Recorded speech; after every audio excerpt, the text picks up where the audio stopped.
नमस्ते दोस्तों, कैसे हो आप सब। उम्मीद करता हूँ कि आप लोग बिल्कुल स्वस्थ होंगे, मस्त होंगे। आपका भाई जो है वो एक नया ऐसा लेक्चर लेके आया है, वो भी हिंदी मीडियम में, जो हम लोग हिंदी में भी हम लोग अब पढ़ाई करेंगे। और ये कक्षा 12 का अध्याय 9 है, जिसका नाम है दोस्तों किरण प्रकाशिकी एवं प्रकाशिकी यंत्र, ऑप्टिक्स एंड ऑप्टिकल इंस्ट्रूमेंट के बारे में इस अध्ययन करेंगे दोस्तों। और ये है दोस्तों, ये लेक्चर 1 है दोस्तों। क्या है? ये लेक्चर 1 है। मेरा नाम है दोस्तों काशी सर। ठीक है, तो हम लोग इस अध्याय में दोस्तों क्या क्या पढ़ेंगे। इस प्रकाशिकी जो दोस्तों है ना, ऑप्टिक्स जो है वो एक बहुत ही बेहतरीन सा चैप्टर है, बहुत ही छोटा चैप्टर है, और इसे आप बिल्कुल क्लास 10th में मिल चुके हैं दोस्तों। ठीक है दोस्तों, चलिए शुरू करते हैं। हम लोग इस अध्याय में दोस्तों क्या क्या पढ़ेंगे। तो लाइट के ऊपर दोस्तों क्या हुआ ना, बहुत सारा दोस्तों रिसर्च भी हुआ है ना। रिसर्च हुआ दोस्तों, क्या क्या रिसर्च हुआ। पहले दोस्तों न्यूटन आए। न्यूटन ने बोला कि दोस्तों देखिए लाइट दोस्तों है ना, क्या मामला है कि उन्होंने दोस्तों क्या लिया, एक कार्डबोर्ड लिया। हाँ सर, उस कार्डबोर्ड में दोस्तों एक होल था। हाँ हाँ हाँ, कार्डबोर्ड में होल है। हाँ हाँ, और बहुत सारे यहाँ से लाइट सोर्स आ रही है, लाइट यहाँ पर इंसिडेंट हो रही है, लाइट यहाँ पर इसको फेंका जा रहा है, लाइट फेंका जा रहा है। और ये सारा जो दोस्तों ये जो पोर्शन है ना, ये सब दोस्तों ओपेक है। मतलब ये सब यहाँ से लाइट आर पार नहीं हो सकती है ना। लाइट यहाँ दोस्तों आर पार नहीं हो सकती है ना। ओपेक सरफेस है। हाँ सर, है ना। तो अब क्या हुआ कि यहाँ पर एक रखा गया, पर्दा रखा गया, वाइट पर्दा रखा गया। और यहाँ पर जितना होल का जो साइज है ना दोस्तों, छेद जो है ना, छेद उतना ही साइज का यहाँ पर एक लाइट का स्पॉट बन रहा है। लाइट का एक स्पॉट बन रहा है, परछाई बन रहा है, उतना ही परछाई बन रहा है जिस इस होल से पास हो रहा है। तो मालूम चल दोस्तों क्या है कि जो लाइट दोस्तों है वो एक उसका पार्टिकल नेचर है, वेव नेचर है नहीं, है ना। फिर बहुत सारा एक्सपेरिमेंट हुआ। तो उन्होंने एक साइंटिस्ट हुआ जिसका नाम हुआ यंग साहब, यंग हुए, आपका हाइजेंस जो हुए। तो ये सब दोस्तों ने प्रूव किया कि नहीं नहीं नहीं, प्रकाश जो होता है वो एक तरंग होता है, एक वेव होता है, वो एक पार्टिकल नहीं होता। जबकि सब जो हमारा एक्सपेरिमेंटली प्रूव हो रहा था, है ना, लैब में जाके सारी चीज़ प्रूफ हो रही थी, लेकिन किसी को विश्वास नहीं हो रहा था कि ये एक ही पार्टिकल भी है, वेव भी है। पदार्थ नेचर भी शो कर रहा है, वेव नेचर भी शो कर रहा है। ये कैसे शो है, ये कैसे संभव है। तो एक साइंटिस्ट हुए जिसका नाम हुआ आइंस्टीन हुए दोस्तों। आइंस्टीन ने बताया, जब उन्होंने दिया था 1906 में, एक फोटो इलेक्ट्रिक इफेक्ट नाम का एक चीज़ दिया था। जिससे लाइट पड़ती है ना, तो वहाँ से इलेक्ट्रॉन जो होता है वो इजेक्ट हो जाता है। जैसे हम लोग सोलर पैनल्स में देखते हैं कि सूर्य से प्रकाश से रोशनी आती है और इलेक्ट्रॉन जो इकट्ठा होती है, फिर वहाँ से हमको लाइट प्राप्त होती है। तो ये सब संभव तभी हो सकता है कि आपका प्रकाश जो हो एक पार्टिकल नेचर को शो करे, कणीय नेचर को शो करे, तभी संभव हो सकता था। ठीक है, तो ये बहुत कन्फ्यूजन हुआ, लड़ाई झगड़ा मार काट सब चला कि भैया पार्टिकल नेचर है कि आपका तरंग नेचर है, बताइए हमको। तो एक साइंटिस्ट हो जिसका नाम हुआ मैक्सवेल। मैक्सवेल एक बहुत पहुँचे हुए साइंटिस्ट थे, बहुत ही पहुँचे हुए वैज्ञानिक थे, जिन्होंने बताया सर कि सर प्रकाश प्रकाश कुछ नहीं है दोस्तों, ये एक इलेक्ट्रोमैग्नेटिक वेव है, विद्युत चुंबकीय तरंग है। हाँ हाँ हाँ, विद्युत चुंबकीय तरंग। हाँ हाँ, लाइट एक विद्युत चुंबकीय तरंग है, ये बोला दोस्तों मैक्सवेल ने बोला। उसके बाद आए तुम्हारे डी ब्रॉगली या डी ब्रॉय नाम के एक वैज्ञानिक हुए, बहुत पहुंचे वैज्ञानिक थे। बोला कि यार किस चक्कर में क्यों पड़े हो, लाइट जो है प्रकाश कुछ नहीं है, ये वेव नेचर भी शो कर सकता है, पार्टिकल नेचर भी शो कर सकता है। हर एक पदार्थ के अंदर दो नेचर पहले से ही विद्यमान है, पार्टिकल नेचर भी और तरंग नेचर भी, ये पहले से विद्यमान है। ये उस पर डिपेंड करता है कि उससे आप कैसे काम करवा रहे हो, कौन सी काम करवा रहे हो, है ना, वो दिखाती है दोस्तों पार्टिकल नेचर और वेव नेचर। जैसे आप आगे पढ़ोगे कि आपका इलेक्ट्रॉन दोस्तों है वो नाभिक के चारों ओर घूम रही है, परिक्रमा कर रही है। तो कभी कभी हम लोग इलेक्ट्रॉन को पार्टिकल नेचर भी मांगते हैं और उसको तरंग नेचर भी मांगते हैं, मतलब उसको मानते हैं। हाँ हाँ, तो वो एक्सपेरिमेंट बतलाएगा। अगर उसी चीज़ को बहुत छोटे स्तर पर स्टडी कर रहे हो तो वो तरंग नेचर दिखाएगा, उसको बड़े लेवल पे बात करते हो हाँ तो वो दिखाएगा पार्टिकल नेचर दिखाएगा। आपके कणीय आवृत्ति को दिखाएगा, कणीय नेचर को दिखाएगा। हाँ सर, हमको समझ में आ गया। इसलिए दोस्तों आपका दोस्तों जो लाइट है ना, प्रकाश है ना, इसको दो भाग में बांटा गया है। एक होती है वेव ऑप्टिक्स, दूसरा होती है रे ऑप्टिक्स होती है। तो आप हम लोग दोस्तों क्या ना किरण प्रकाशित के बारे में बात करेंगे, वेव ऑप्टिक्स के बारे में हम लोग बात नहीं करेंगे, वो दूसरा चैप्टर बनाया गया है, क्लास 12 में दोस्तों है। तो पहले हम लोग दोस्तों बात करेंगे किरण प्रकाशित की, दोस्तों हम लोग बात करेंगे। सर क्या पता है, क्या बात है, मज़ा ही आ गया सर। ठीक है दोस्तों, मज़ा आ गया ना। हाँ हाँ, मैं ऐसे ही पढ़ाता हूँ।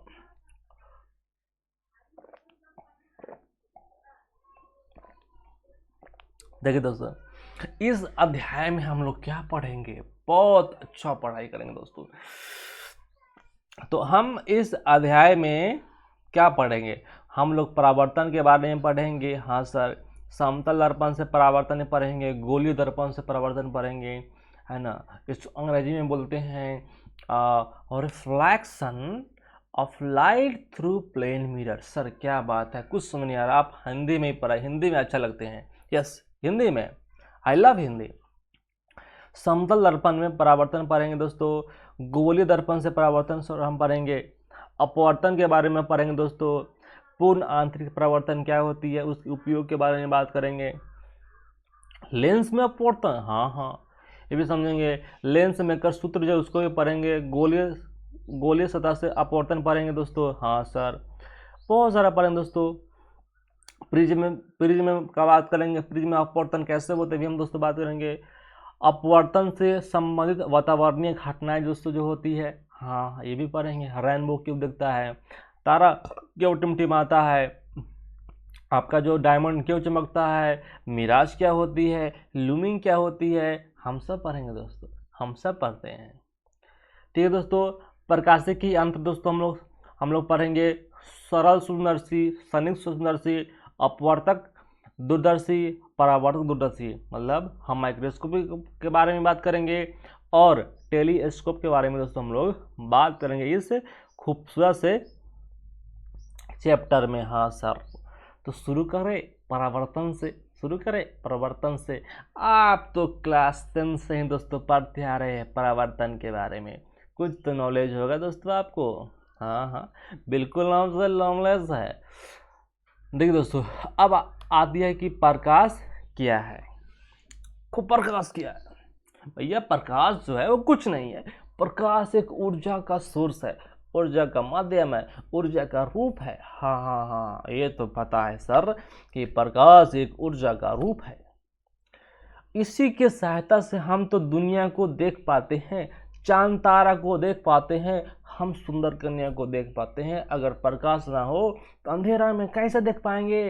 प्रकाश एक ऊर्जा का रूप कैसे है दोस्तों, क्योंकि लाइट के उपस्थिति में ही तो हमारा बैटरी आज चार्ज होता है, तब ना हम प्रकाश देता है। तो वो आपका जो लाइट है वो जा रहा है, कन्वर्ट हो रहा है किस में, इलेक्ट्रिकल एनर्जी में कन्वर्ट हो रहा है, और फिर वहाँ से हम तरह तरह के चीज़ों को बनाते हैं, केमिकल रिएक्शन करवाते हैं, लाइट फिर बनाते हैं, है ना। तो प्रकाश एक ऊर्जा का भी रूप है ना, जिसकी सहायता से हम किसी को देख पाते हैं, किस चीज़ को देख पाते हैं, लाइट की उपस्थिति में ही। हम तुमको देख रहे हैं लाइट की उपस्थिति में, आप हमको देख रहे हो दोस्तों लाइट की उपस्थिति में। ये सिस्टम चल रहा है लाइट की उपस्थिति में, करंट बन रहा है। हाँ हाँ सर, मज़ा आ रहा है सर, समझ में तो आ गया। आगे पढ़िए। एक होता है प्रकाश का वेग जो होता है, हाँ हाँ, लाइट का स्पीड भी होता है। कहाँ सर, कहाँ, वायु में, या आप उसको निर्वात में बोल सकते हैं। वायु में और निर्वात में लाइट की स्पीड हम लोग लगभग दोस्तों क्या लेते हैं, सेम ही लेते हैं, अप्रॉक्स लेते हैं 3 गुना 10 के पावर 8 मीटर पर सेकेंड।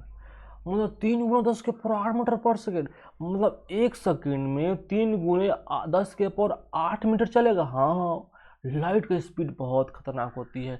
यदि सर मीडियम को चेंज करेंगे, हम पानी में देखेंगे तो कितना होगा सर, हम जल में देखेंगे तो कितना होगा, हम बर्फ में देखेंगे तो कितना होगा, उसकी स्पीड घट जाती है, उसकी स्पीड घट जाती है दोस्तों। हाँ हाँ, यानी मीडियम को जब चेंज करेंगे, माध्यम को जब चेंज करेंगे तो लाइट की स्पीड कम हो जाएगा। हाँ हाँ, इसी को तो बोलते हैं रिफ्रैक्टिव इंडेक्स बोलते हैं। हम आगे पढ़ेंगे दोस्तों।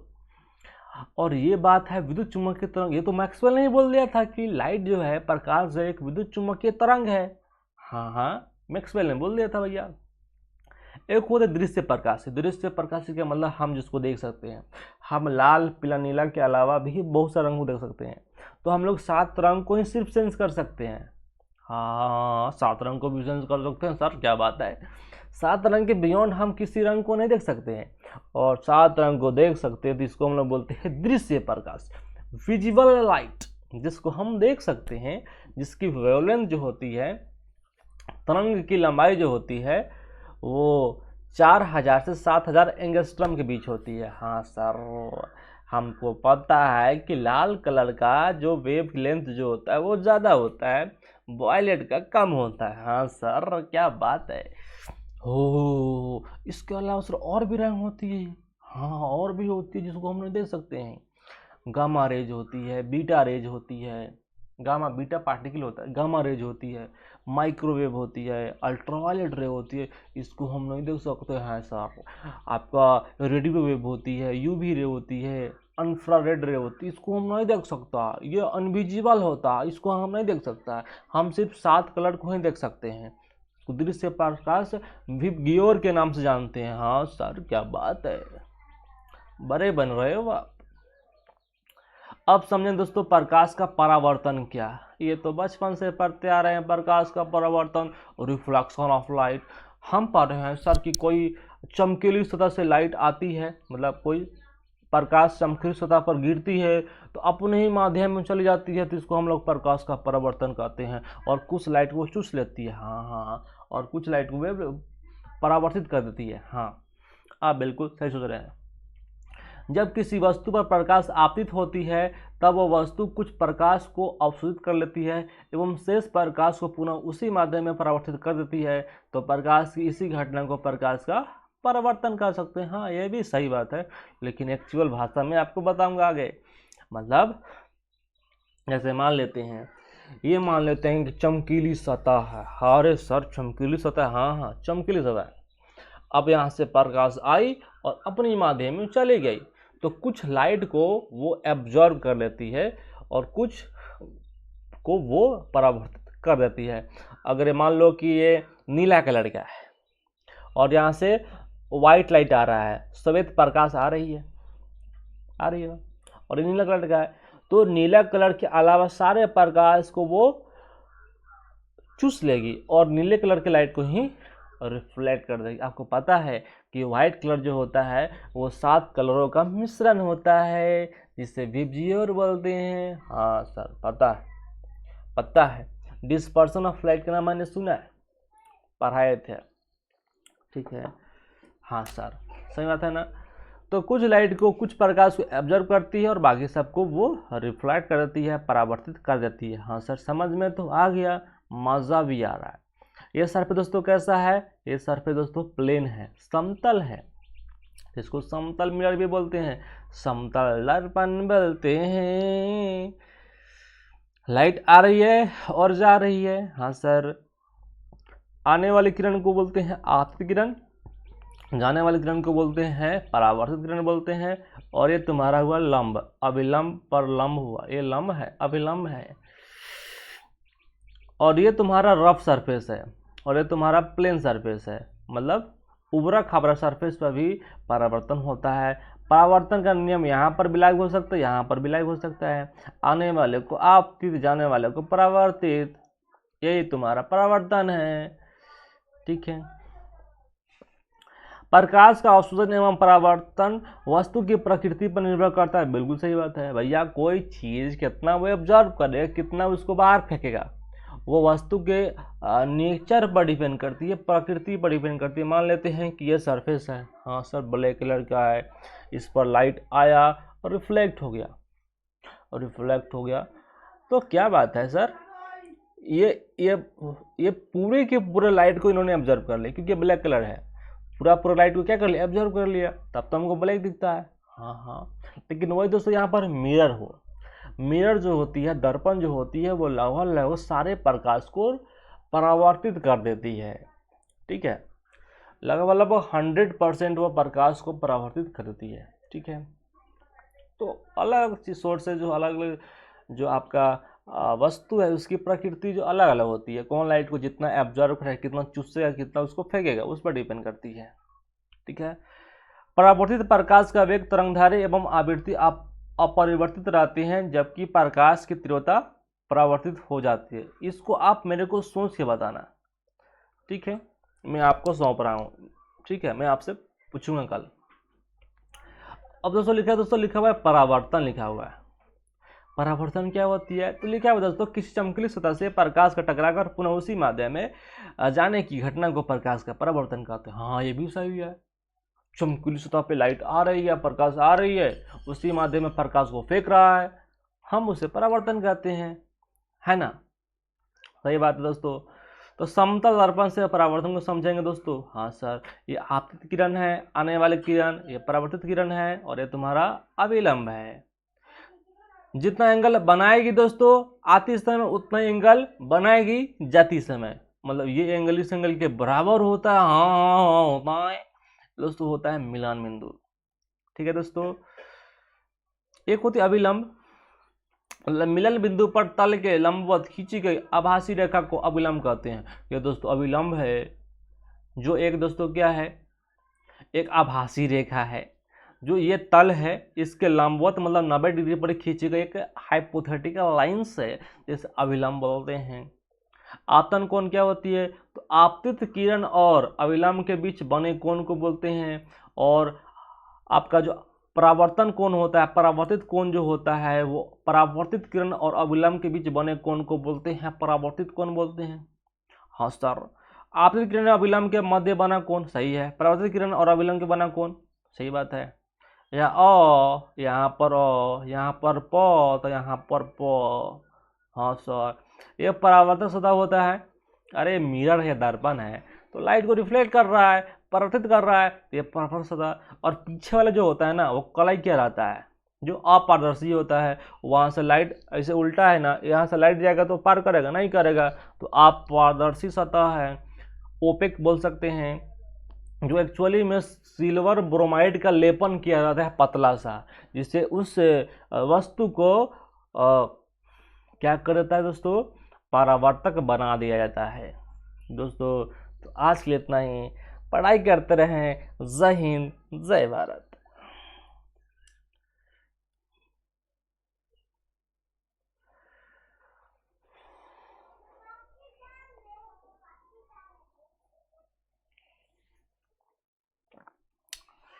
Class 10th।